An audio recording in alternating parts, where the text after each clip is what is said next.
Hello and welcome back to another episode of Inside Icon with me today. It's Min. Hello, Min. Hey, Wearing a Doge meme t-shirt. Don't know what that says, but we're gonna ask him right now. Welcome to the show, Min. How are you? And how's your month of July I'm been? good. It's been good. Um, Thanks for noticing my t-shirt. Just got it as a gift. Pretty slick. But it's like the Dogecoin. Uh, yeah, it's Are you a perks holder? of getting. No, I'm not. No. Were you ever? I was. I used to. I used to be a holder. No, I'm just more straight. Meme coin is just not in my Tough. yeah, it's just tough for me to to think about. But yeah, anyways, yeah, it's Yeah. I think it's there's always there's something for everybody. So it might be good for you, or Dogecoin might attract other people. But I think for me, it's just it's hard to justify for Yeah. myself. But anyway, month of July. Month of July. A lot of focus on hiring. We are obviously busy, busy, busy. We're doing a lot of execution, as you can tell from, launching more integrations. Yeah. Putting a lot of focus on growth this, half of the year. So, trying to get add some more bodies to the team. So that's been tough. Um, the month of July, I think we had like Java integration, which was very awesome. Still some work to do there in terms of trying to help the Java team get more integrated into, in terms of community aspect and, kind of educating their community to use Balance. But I think it's going well. Yeah, and then the whole integration obviously is we're very focused on trying to do more integration, trying to go faster and faster, right? So trying Hmm. to optimize to the fullest. So Yeah. uh, that's been exciting. Mm. Um, I think today's the last day of the month. We'll be launching the cross-chain loans. So I hopefully by the time you publish this, video or podcast to our community, the new, the loan will be launched.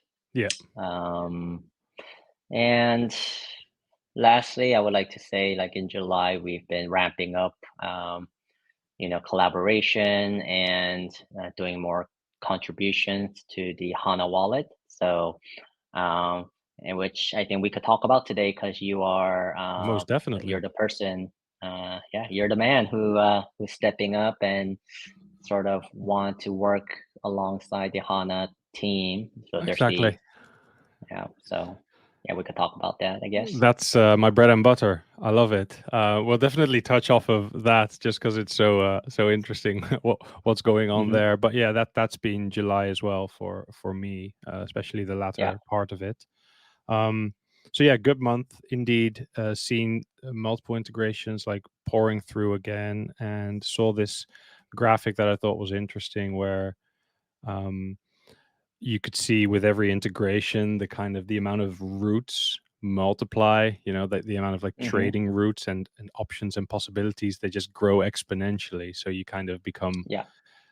perpetually more interesting to anyone who's on looking. With every integration, Hmm. you're opening up so much possible routes for people to trade their tokens across. So you think at a point that you're going to strike a nerve somewhere, and because we're doing this with the icon tech that isn't limited to EVM Hmm. chains. Like we're literally bridging across Cosmos tokens. They can go to BNB chain and Ethereum. We've got Icon and Hava in the middle. We've got Stellar integration that we're working on. So these are not like a dime a dozen trading routes for decentralized finance. So it's definitely Hmm. exciting to see those kind of grow, that the amount grow exponentially. Yeah, good graphic. That's actually on the icon Twitter. So if you're listening in and you don't know what I'm talking about, that got posted I think last week, which was cool. Mhm. Talking about then the icon network, I've written it down. We've got 65 validators currently. Mhm. Um, Still 100% uptime as far as I'm aware. We've got a Yeah. healthy emergency fund that's growing since our new monetary policy, and we're powering the our first economically enshrined flagship, which is balanced. Yeah. Question being, what could be next for the Icon Layer One blockchain? Mhm. Do you think? Yeah, I think that's a good question. So I think taking a step back, um, a few years ago, we went back into making sure that we do the basic things right for the layer one protocol, right? So making sure, like you said, the 100% uptime is very important, making sure that we continue to attract more validators. So what I mean by basic things is securing so security. So securing blocks is very important. Obviously, these are kind of fundamentals and stability of the network. So making sure that our network doesn't crash or don't have any consensus issues. So I mean, these are the things from we've recovered from the first couple of years when we kind of built our first chain, and we realized that we needed to migrate to a new chain. So I think that focus is still, or the philosophy behind what's important for layer one. I think we've learned a lot from, I think sticking to the basics, at least for now, is very Hmm. important. Right. Um, However, we still, continue to do, small fixing. I think we had our, recently had ICX emission bug, which is still being tested, and it's almost there in terms of being fixed. Um, so yeah, I mean, anything to, whenever we make tweaks to IASS or the ICX emission, it's very, risky, right? So Yeah. a lot of things can go wrong. So we want to make sure that we, um, do a lot of tests and make sure that we get, our network and the software to where it's supposed to be. We're doing a lot of experimenting with more, you know, flexible bond requirement to help attract more validators. We've learned Hmm. that I think a lot of the icon validators have been speaking up, saying the bond requirement is a bit too high as in terms of industry standards, and a lot of validators were voting to, or you know proposing to uh, try to make that bond requirement more flexible. So Yeah. I think that work has been done, and it's in testing as well. So Yeah. yeah, I think right now we're just trying to get these like little things correct on the layer one side, and making sure that we don't run into any big errors, and making sure our network is stable and secure. So Yeah. yeah, so we're kind of still working towards making sure that you mentioned we have 65 Yeah. um, validators. We want at least minimum of 100 validators who are very active. Um, we want to see more cross-chain activities and burning more fees. So um, I think those are kind of the fundamentals where, in a short-term focus.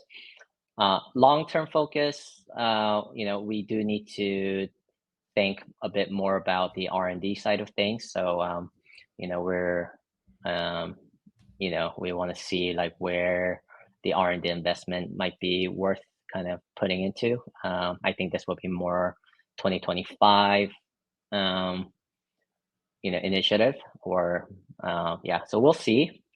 I think right now the most important thing for us is like we have a very focused goals at this moment, which is making sure that the enshrinement continues to continues to bring increased burn rate, Yep. and more ISIX gets burnt, try to scale out this model, do more integrations, making sure that balance and Hana Wallet, and we work with these outside partners to make sure that we get the best product out for the community and for the users to enjoy. And yeah, I think that in itself is like a very it's a handful. So I think It's definitely yeah. a handful, yeah. But the Icon Layer 1 network is the backbone of the effort, Hmm. right? Like it's Right. this, yeah, is security is very important. Yes, changing up the way that our economic policy works introduces the risk of bugs and other issues that you then have to fix again. Um, Hmm. the bonding requirement conversation has changed because of our new economic policy, where now Hmm. we have the validators that set commissions. But if a validator doesn't match the full 5% of the bond, the rewards are lower than their full Yeah. potential. And Hmm. voters feel that, like they also get lower than rewards than their full potential. So Hmm. it's become extra tough to keep up that 5%. So it's really good that we're looking at that and seeing to make that variable or flexible in that Yeah. sense. Also, Yeah. speaking with like bigger, like, you know, professional validators, they like to come in and secure a chain, but they don't necessarily like to come in and pay a bond, Hmm. or at least not a 5% bond if they're going to move around a lot of money. So I Yeah. think for that reason, it's also quite a good Yeah. move to bring that down and see what it does. But then again, like we saw with the emissions bug, Hmm. um, which is well documented actually on the Icon Foundation blog. So if anyone wants to like read what that was about, but essentially uh, Yeah. it's in the process of being fixed. It's being spotted and patched. So Hmm. yeah, we don't want those errors. On the burn rate, last time we had our monthly catch up. It was the end of May, and we had just burned 75,000 ICX, Hmm. uh, which had taken us, I think, 3 months to do, maybe four. Now Yeah. we're so close to hitting 150k ICX burned. Hmm. Um, so that burn rate has now increased by 50% since we've last spoken. And that's kind of Yeah. what we're talking about. We want the burn rate to increase because the actual absolute numbers right now, they're still negligible, right? If you look at the grand Right. scheme of things. But Of course. as long as the rate of burn is growing, you know that what you're doing is working. So that's Hmm. kind of confirmed. Yeah. I think it's because of the integrations, right? We see that it invites more trading. We've got a bunch of them coming up as well. I was just wondering, which one are you looking forward to most? We've got Sui, I think Solana stacks in the works. Like it was all in the recent balanced roadmap Yeah. update as well. Yeah. I mean, well, personally, I look for all integration, obviously, but personally, recently, I just want Injective to, just for us to just get it over the finish line. We've been working on that for a while. That one has been very tricky. So, Yep. just I think that will be a huge relief once we kind of get that over the finish line. And yeah, I think that one I'm definitely looking forward to getting Yeah. it done soon. But obviously, I mean, we still need to. I'm looking forward to some of the more kind of the bigger names, like Stellar integration. I think Sui is quite unique as there aren't too many routes for Sui, so I think getting these unique routes would be exciting for Yeah. not just balance but for everyone.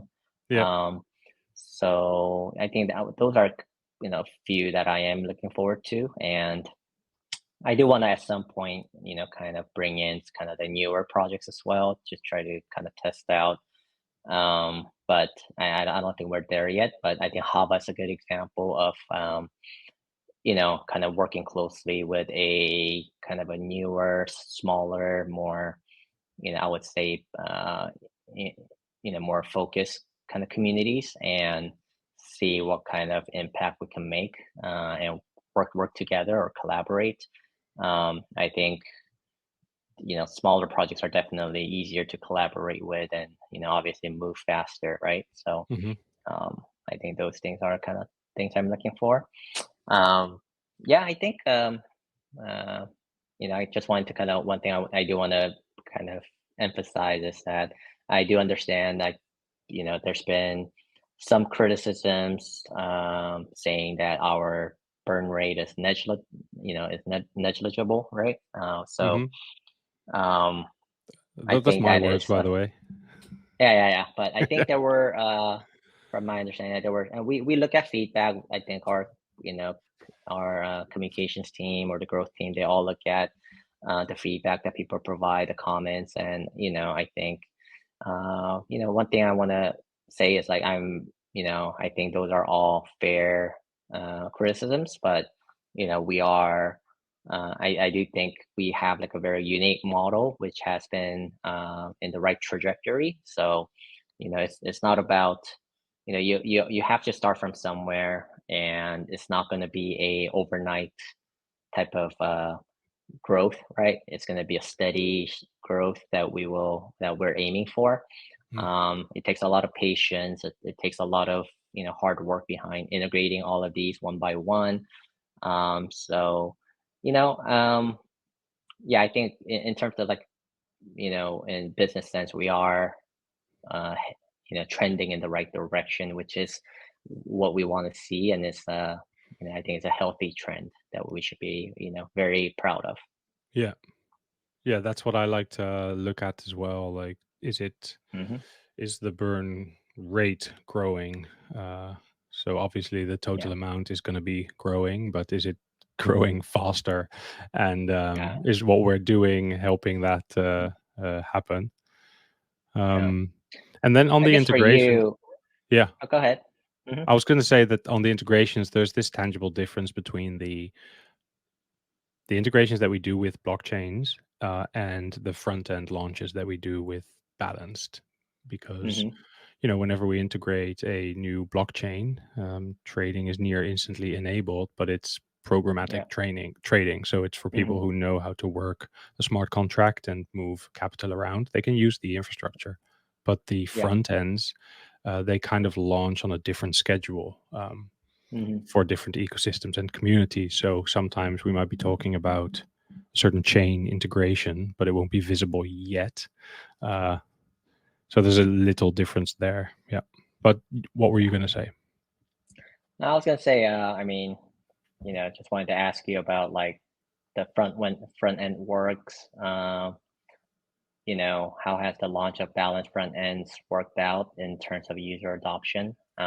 I think these are the things that you've been thinking a lot about, right? So, Yeah. Yeah. On the growth team, hmm. obviously we want to see trades go up. So anyone can see trading activity on Balanced. The stats page of Balance is really nice. It shows you how much is Yeah. being traded in these different liquidity pools, so you can see what's Hmm. going on there. But you can also go to DeFi Llama, and it's all being tracked. Balance is nicely being tracked. It used to be a top 14% DEX in the DEX category. It's currently top Hmm. 11.9%. So it's making its way up the Yeah. list slowly but surely. The reason I Right. say percent is because if you look at absolute numbers, um, there's just this increasing amount of dexes that just pop up Hmm. every single day, and the list kind Right. of keeps growing. And sometimes the new dex slots in with this is backed by a lot of capital, and it'll slot in above, and then it Hmm. looks like you're actually dropping places, but it's not really the case. It's just the amount of tracked Yeah. dexes is increasing. So in the percentage wise, we are actually going up, which is nice to see. And Yeah.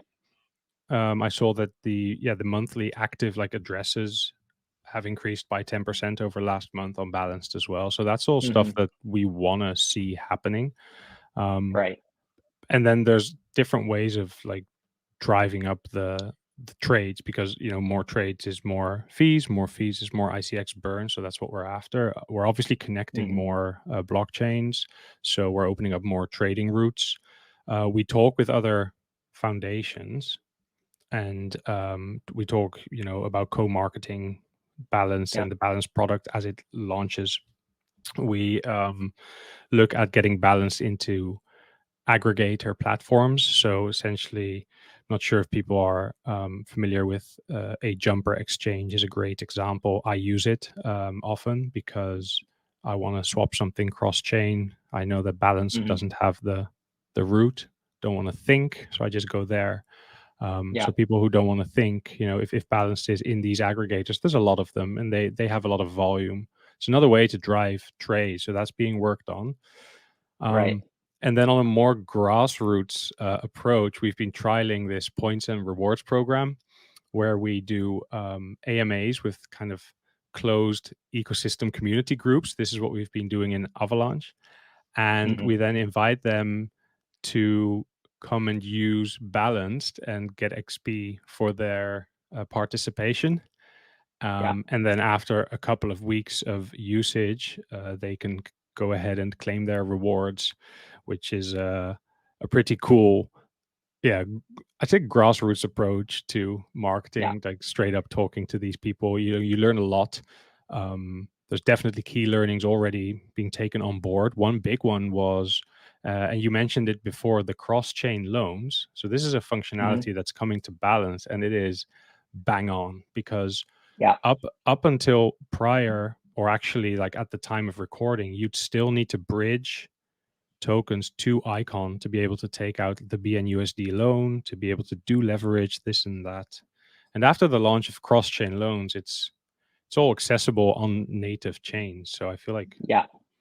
Balanced really becomes, a native app on, let's say, Avalanche, because its users are not required to, bring their tokens anywhere else. Like they can just use their own wallets on their own blockchain, use their own tokens, and take out a sweet BNUSD loan, pop it Hmm. into the savings rate, that kind of stuff. Yeah. So yeah, with the arrival of cross chain loans, we can obviously upgrade our uh, points for rewards program as well to facilitate that, and just keep running iterations as well. So many like different communities to target and different groups of people who we want to introduce to the product. And yeah, having mentioned, I guess, those things, Yeah. that's I like, mean, look. yeah, different levels of what we're working on.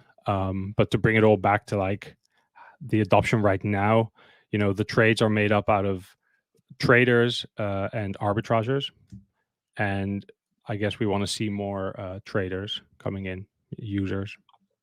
Yeah. Yeah. I was gonna say, yeah, the cross chain loan product is very excited about that. I think our community should be very excited and test out the feature.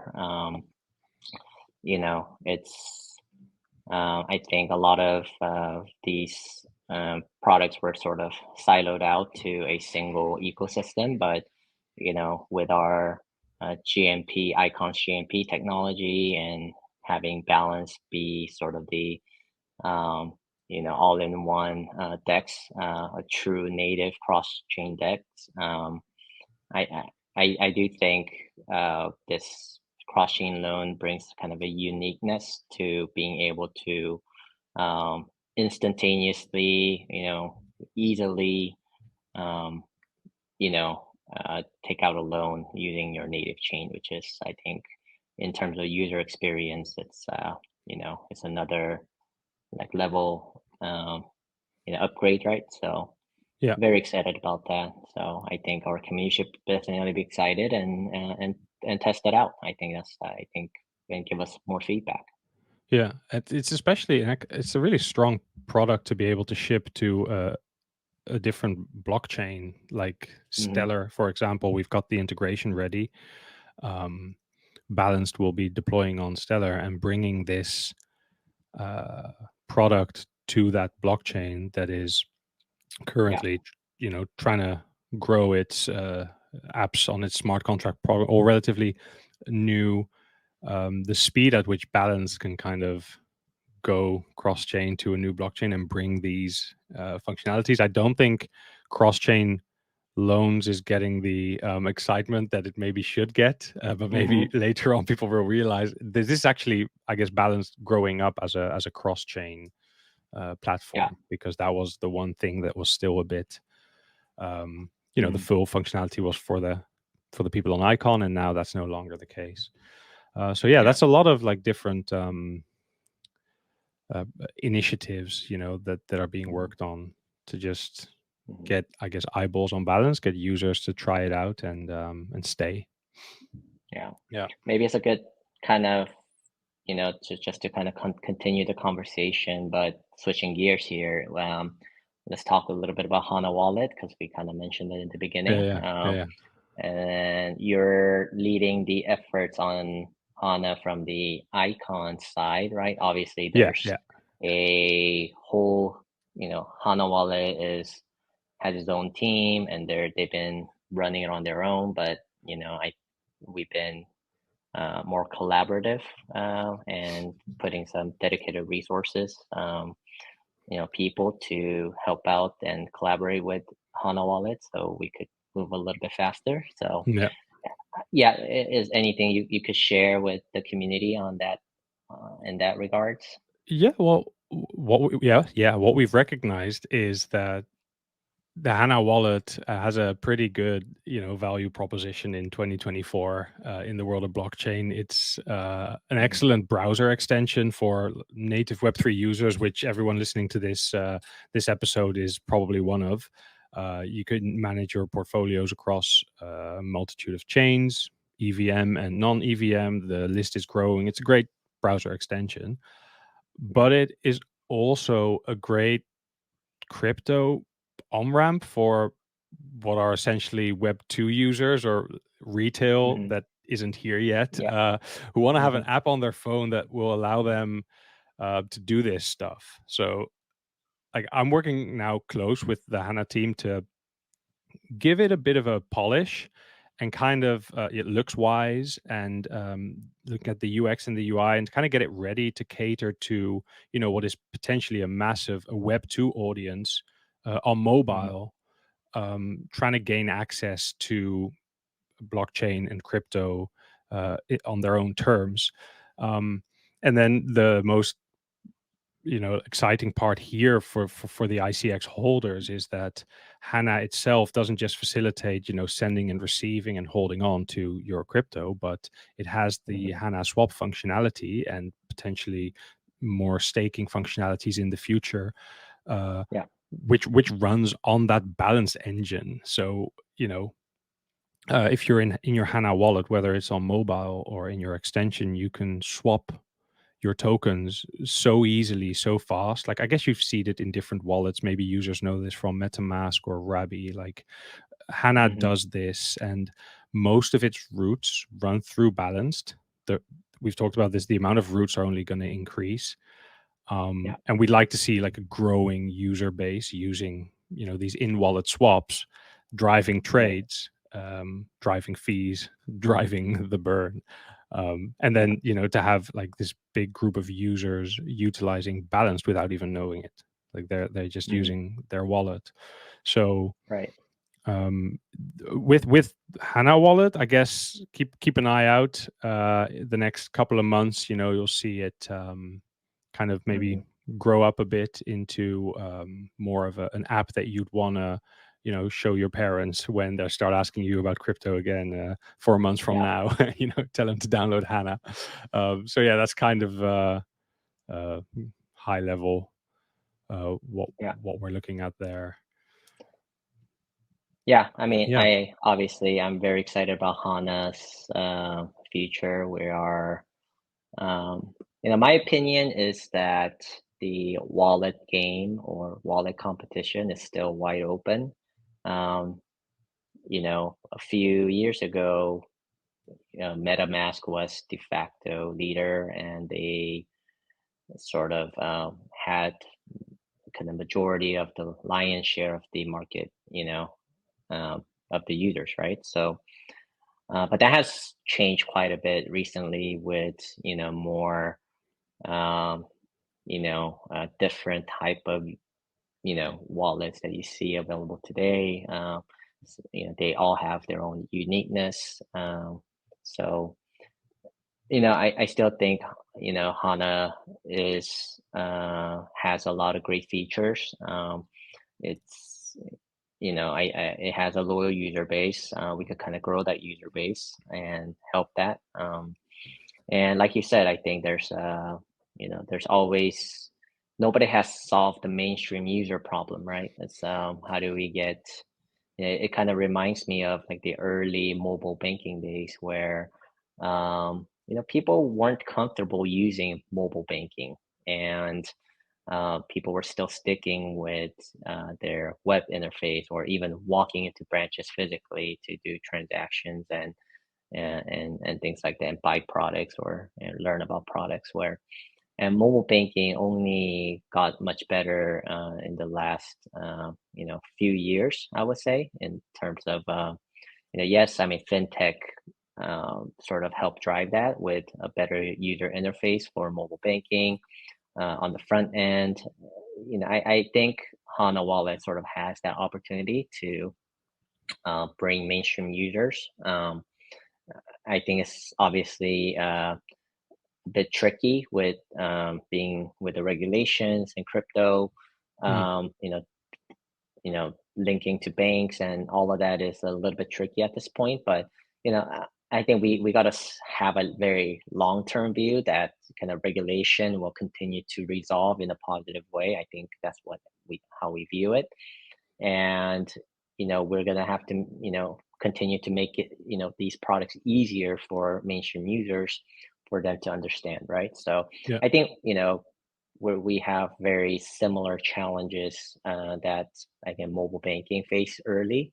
So I think I'm very positive that it will, I think Hana would be in a good position when the time comes. Yeah.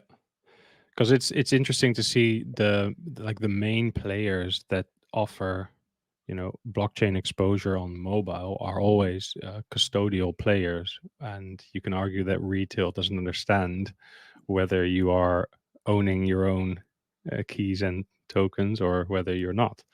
Yeah, What is custodial, semi-custodial? There's a whole world there that you could argue new users don't even care about the difference, but maybe they do. Um, hmm, a lot of great wallet extensions don't have mobile versions. right. So indeed, there's a lot of room for growth, I feel, in that space. But I Yeah. must stress there's also a lot of room for improvement with regards to HANA and its current state. There's a lot of little tweaks in UX and UI that we can implement to make it an even smoother ride for our own Hmm. users.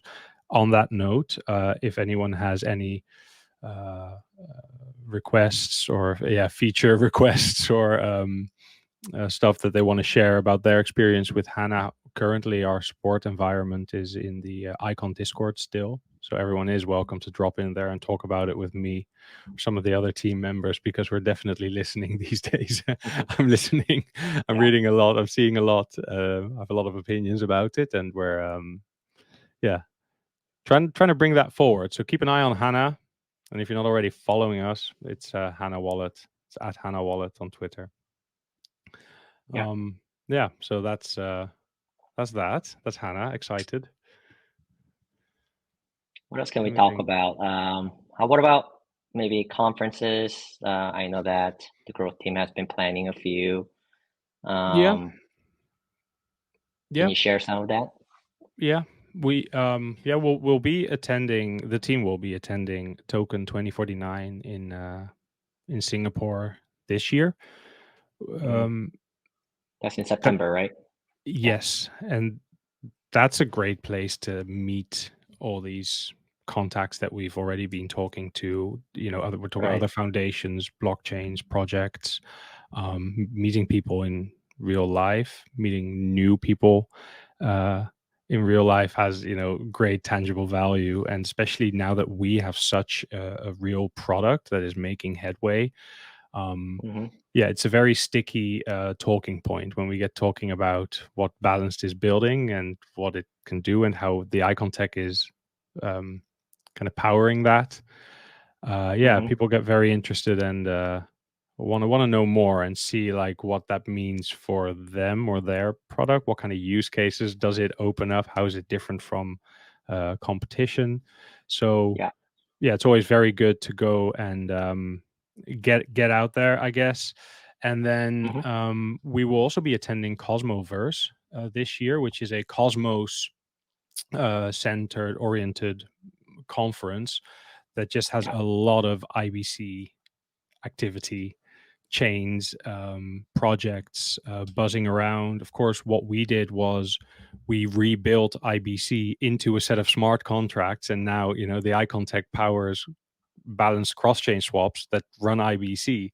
So Hmm. that is novel. That was novel a year ago. It still is, and we're doing Yeah. it. I guess that's one of the reasons why the injective integration that you mentioned would be such a great launch once we get it together.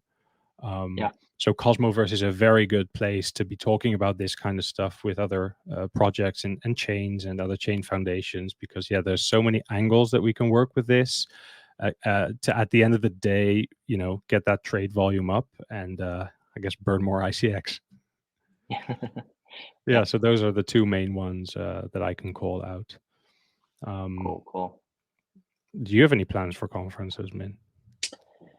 So I well, I need to go to Switzerland this year and planning to do some meetings there, but yeah, still my schedule's pretty open. Yeah, Token 2049 is still kind of a up in the air for me. Mm. With I think I'm doing quite a bit of traveling. We have our workshop, Icon workshop scheduled for the month of September, so um, I may try to make it out to one of the kind of the smaller conferences. I honestly enjoy kind of more niche, smaller conferences a bit more these days because you get to have more quality discussions with smaller number of people. So Yeah, yeah, um, yeah, kind of the bigger token 2049 is chaos, right? yeah, So yeah, yeah, and then I think there's going to be another F1 event, um, you know, uh, during that week, which is going to make it even crazier. So, I think those are, we should uh, try to spread ourselves a little bit. Where, I think a few team members should be going to 2049, but I'm, for me, I like to focus more on kind of the more in-depth meetings and yeah. more than I'll relationship take meetings. I'll take So the chaos. Chaos is a ladder, Min. I'll buzz around and yeah, yeah, I'll make it our own. yeah. Fair Not to enough. say, I mean, I enjoy it from time to time, I'm sure, but I love meeting just community members, and different like new people. I think those are great, but it gets very tiring too, right? So Oh yeah. you need a lot of energy for that, and Yes, yeah, that young is blood true. like yourself, but has a lot more Very true. energy than I do. Yeah, it's very draining, of course, yeah, but very rewarding as well and valuable. So I'm quite Definitely. happy that we're gonna, hit these right ones and see where it Yeah. brings us further towards the end of the year. Um, that kind of brings us to the end as well. I guess, Hmm. like every month before we wind down, is there anything else that has caught your attention? Other cool meme tokens that you want to own shirts of, or any stuff that you want to cover before we wave goodbye? Yeah, I mean, I think these are like nice relics. It's funny how I have so many t-shirts from back in 2017. These are, I would kind of call it like crypto relics, right? There's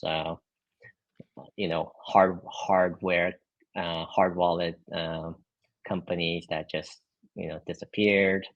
There are so many t-shirts. I still have like the original EOS t-shirt. I have, Yeah. I don't even know, like, yeah, it's pretty like Cardano. Like, I mean, there's so many like other ones that, don't exist anymore too. So I think those are pretty cool. But yeah, going back, but in terms of what I've been, kind of thinking about, I would say, I think I always look at kind of the market and the like the industry trends, and I try to think about like how that really affects our project. And I think the compound finance, they had a DAO issue, Yeah. DAO funding issue recently, Yeah. which I thought was very, very intriguing. You know, I think it was sort of we talked about this in our like previous workshops where this concept of DAO is, very is good. And I understand it might be a little too idealistic, but, I think that direction is good. But, I've been thinking a lot about how, that a lot of money and investment went into improving what we call corporate governance for organizations, and I think corporate governance is already quite optimized for like everyday decision making. So I honestly feel like DAOs are not good for these type of everyday decision making, where the grant should be going and things like that, right? Yeah. So I think that's one Because of the learnings for me. Go that ahead. was the issue, the compound issue that you are referring to is Exactly. a big proposal coming in and Hmm. no interest of people in terms of governance for whether it gets voted in or out, which kind of resulted in a very big proposal kind of sailing through on its third try. And Yeah. afterwards, people realizing like, how did that happen? Whoops, Yeah. the DAO was the DAO asleep. I don't know. That was Yeah. the issue there. I think they've resolved it by kind of Hmm. talking with each other and figuring something out. But in terms of the effectiveness of DAO governments for this type of decision Yeah. making, question And then marks. that kind of leads you to the question of like, so what is DAO governance really good for, right? And I personally think DAO governments may be good for significant decision making, or in another way to put it is like one big decisions like every few years or so, or Hmm. every few months or so. Hmm. So, I think for every day, every week type of decision making, we need to sort of rely on, a fewer number of people to kind of make those decisions, to review those, do due diligence and all that stuff, right? I mean, these things have been experimented and optimized in the past, decades, for in organizational behavior or corporate governance, right? So, Yeah. I mean, which is why I think what I wanted to say was that the CPS is currently an opt-in DAO, but I think we're starting to think about how to re-scheme or redo CPS so that Yeah. it has is more fit for everyday decision making. And yeah, I think that we're you know kind of thinking in that aspect. So I think everyone should, I think DAO is a very idealistic concept, and I think one of our learnings, and I wanted to share with the community, is that it's good for like, you know like occasional big decisions. I think if you don't want to change something, right? Hmm. Unless you have to. So I think Bitcoin is a good example. Perhaps Ethereum might be a good example. You don't do too many significant changes, right? Yeah. So usually the governance votes are not there. Other things I've been thinking about is kind of regulation. I mean, regulation is always something I look at, just so that you know um, we could kind of better position ourselves. And there's always like risks when it comes to regulation. There are things that we want to push, that we look at regulation, and we don't we can't really push those agenda because of the regulation. So Yeah. it's good to see SEC backing down here in the US. That's been very positive.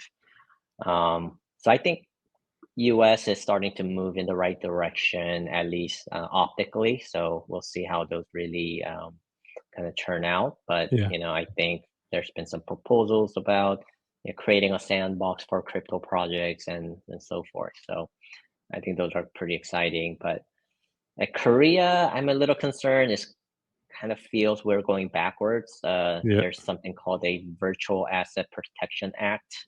In my personal opinion, it's not I wouldn't say it looks terrible, but it is. Um, yeah, it almost feels like they're basically treating crypto like securities. They're Hmm. calling crypto securities. And I when I see some of the compliance, these type of questions, like it's very geared towards treating cryptocurrencies as securities. So at that point, I'm just kind of wondering, like, why are we even we should just like put everything under this umbrella, under securities. At least that would clear up more, you know, um, uh, clear up like on the regulation side, right, of how to categorize like crypto Hmm. and how to operate crypto. So I think those are kind of tricky, but it kind of worries me as well, where I think the compliance costs of kind of projects are it's going to skyrocket, because when you have more regulation, when you have more compliance, like that hurts startups, right? Startups Yeah. are, And yeah, we're seeing it now, it's right, with the Korean exchanges informing, requesting much larger amounts of information and data for us to remain compliant. exactly, which is, in my opinion, like quite concerning. I know that regulators are trying to protect the users, but um, over regulation is also hurts the industry, right? So Hmm. um, it's always a fine balance act, and I like right now I feel it is getting to a point of over regulating, but we'll see. Hopefully, I'm wrong. Yeah. But from the trends that I've seen, I think, yeah, I don't think any Korean founders that I know wants to start a crypto project in Korea at this point. Right now. Yeah. Yeah, All right. Well, let's catch up again 2 months from now and see if there's anything sure. changed there. I don't think it moves at that speed, does it? Um, No, regulation's slow. yeah. We'll probably get like 10 more integrations done by Yeah. the time, or Yeah. maybe not even 10, like maybe 100 more integrations before before any of this like There's your regulatory title stuff for gets the figured out. video. Yeah. Okay, well, on that bombshell, I want to just say thanks for sitting down with us and yeah, just talking about what's going on inside and outside Icon. If you're Yeah. still here, drop us a like and a subscribe. You know the drill. Tell your friends and family. And with that, I'd like to say bye and thanks for listening. Bye. Thank you. Bye bye.